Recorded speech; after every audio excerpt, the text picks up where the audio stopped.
Hey guys, তোমরা already জেনে গেছো 10 সেপ্টেম্বর ছিল আমার বার্থডে।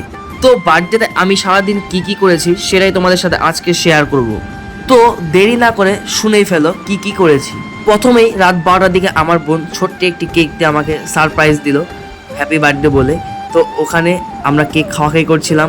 আর হ্যাঁ, আমার বন্ধুদের এত ভালোবাসা পেয়ে আমি তো একদম আনন্দের চোটে পাগলামি করছিলাম, কারণ আমার ফোনে এত নোটিফিকেশন ঢুকেছে যে আমি নিজেকে আর সামনে রাখতে পারছিলাম না। তোমরা দেখতেই পাচ্ছ আমি অনেক স্পিড করে দিয়েছি এখানে। তো তোমরা যারা আমাকে উইশ করেছো তাদেরকে আমার তরফ থেকে বুক ভরা ভালোবাসা।